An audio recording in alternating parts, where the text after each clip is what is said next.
días, estudiantes. Esta semana vamos a ver el vitalismo.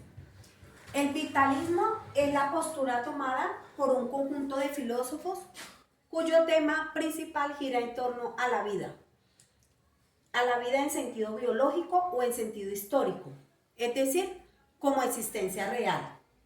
El vitalismo es la doctrina filosófica caracterizada por una afirmación y exaltación de la vida en toda su magnitud y con todas sus consecuencias.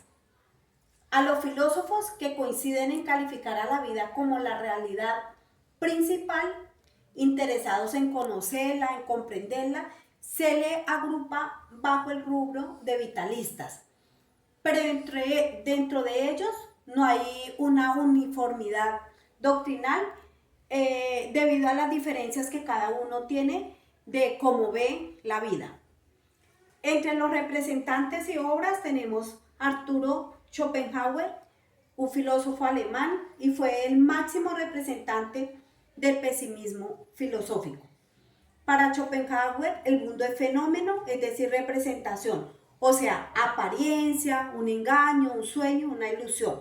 La realidad se oculta detrás de todo ello y para revelarla, o sea, para conocer el noumeno, está la voluntad, pero no la voluntad finita o la que tiene cada persona, no, sino la infinita, que se expresa como voluntad de vivir.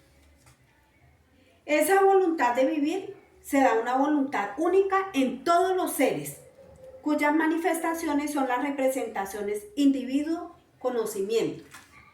Esta voluntad es libre e irracional y se evidencia en todo el reino de la naturaleza y en todos los individuos como una fuerza ciega, es decir, como voluntad de vivir. En los animales la voluntad es una representación intuitiva y en los hombres razón que actúa en virtud de motivos. La liberación de la voluntad puede hacerse a través del arte y de la ascética. La ascética fue una doctrina filosófica o religiosa que busca purificar el espíritu por medio de la negación de los placeres materiales, es decir, de la abstinencia. La vida se torna un deseo constante de vencer el dolor, pero se convierte en un deseo vano cuando se realiza, porque inmediatamente la voluntad vuelve a desear y a sufrir. Es como si fuera una cadena. La voluntad de vivir es un deseo infinito, permanente e insatisfecho siempre. Resulta que siempre es dolor. La vida siempre es dolor. Querer significa desear y el deseo implica la ausencia de lo que se desea, lo que les acababa de decir, que desear es sufrir.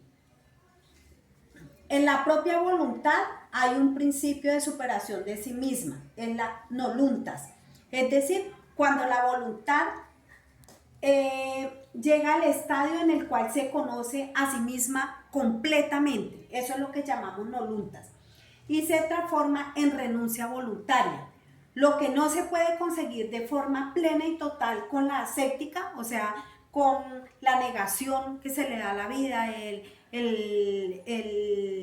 la abstinencia o privarse de lo que uno quiere, y con el arte, que es la evasión, podría lograrse por el noluntas.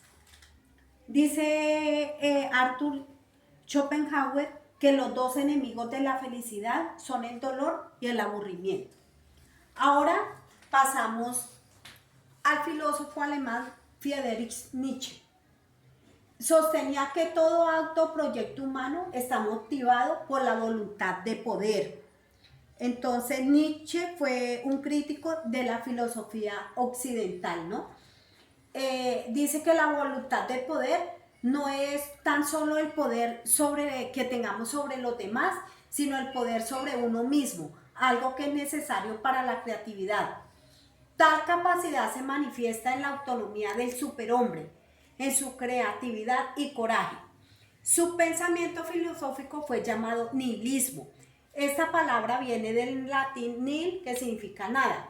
Empieza por captar los síntomas de la decadencia definitiva de su época, acompañado por un cierto disgusto o malestar por la propia existencia que le ha tocado vivir, porque Nietzsche fue una persona supremamente enferma, con problemas cerebrales. Entonces tal vez toda su enfermedad, todo eso es lo que genera en él tanto malestar hacia la vida. La actitud filosófica que toma ante la existencia empieza por considerar que Dios ha muerto. Es decir, supone una interpretación histórica de la situación del hombre en la sociedad moderna. Es una crítica muy radical a la religión, a la moral, a la metafísica, que en el fondo y bajo la apariencia de Dios no consigue nada. Entonces, el convencido de que Dios ha muerto, al hombre no le queda absolutamente nada. Por eso se llama nihilismo. Debe partir de esa nada y construir su propio mundo. O sea, es una persona que está como a la deriva.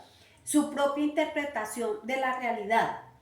La autodesvalorización de todo cuanto hay es el paso previo para empezar de nuevo y sin condicionante ninguno. La expresión liberadora del espíritu es el yo quiero, que se autofirma como voluntad de poder. Esa es la expresión que libera el yo quiero. Hay un primer momento de valorización, que son los valores, y eso lo vemos actualmente, ¿no?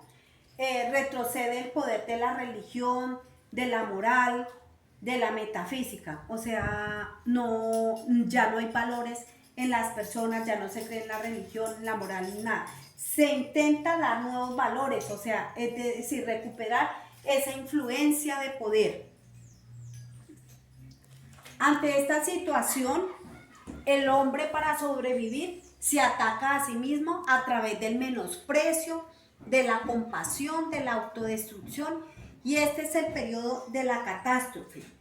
Esta situación abre un periodo de claridad en el que el ser humano, que los valores antiguos son parte de la vida decadente y que los nuevos valores lo son de una vida en auge, ¿no? El nihilismo lleva al ser humano a la catástrofe como paso previo a su transformación y para posibilitar una nueva doctrina que le levante a él como ese vacío trágico que tiene y de la nada en que en ese momento se encuentra la persona, al ser una persona sin ninguna, digámoslo, presión moral, sin ningún valor, pues eso es lo que genera. Este es el eterno retorno del que nos habla Nietzsche y que consiste en una apología del ser humano. Su salvación está dentro de sí, de uno mismo, la voluntad de poder que tiene uno mismo, porque el mundo es un caos y para él el mundo no tiene sentido. Entonces cada uno vive como quiere vivir y es su propio Dios y es el que maneja su voluntad y es el que hace su propia vida sin tener, digámoslo así, unas leyes o unas reglas por las cuales debe ceñirse. No tiene, entre comillas, que rendirle cuentas a nadie. De esto surge el superhombre, que es la superación del mismo hombre. El superhombre es el creador de sus valores nuevos, o sea, él es el que construye su propia vida, todos sus valores los crea él mismo y que está más allá del bien y del mal. Es la negación del hombre racional. Es decir, el superhombre es el que crea todo para él sobrevivir. Las obras más representativas de Friedrich Nietzsche es Así habló Zaratustra, Más allá del bien y del mal, Demasiado humano. Y una de las obras más representativas de él es El origen de la tragedia. Y empieza con la exaltación de lo que él llamaba el espíritu dionisiaco y es en honor al dios Dionisio. Habían dos seguidores, los del dios Dionisio y los seguidores del dios Apolo. Él decía que el espíritu dionisiaco era una vida en plenitud, en estallido, en embriaguez de alegría, en exceso de vitalidad, en música, en exaltación de la subjetividad personal, o sea, lo que yo siento, por encima de los valores, o sea que no interesa las reglas, las normas, nada, lo que interesa es lo que yo siento, lo que quiero hacer, y como voluntad, como poderío y fortaleza. Entonces el espíritu dionisiaco era como el chévere, el que no le preocupaba nada, el del placer, digámoslo de esa manera. Y el de Apolo, Apolineo, era entendido como el aspecto frío y racional de la vida, o sea, el que le interesaba la ciencia, el estudio objetivo de la realidad, de la medida de las acciones, de la estética, expresión práctica y del sueño. No era mundano, no era de vicios, no era de vida chévere, sino de estudio, de dedicación, un poco más calmado. Entonces, pues esas son dos de los representantes del vitalismo, de la filosofía vitalista. Bueno, muchachos, que Dios los bendiga y los cuide mucho.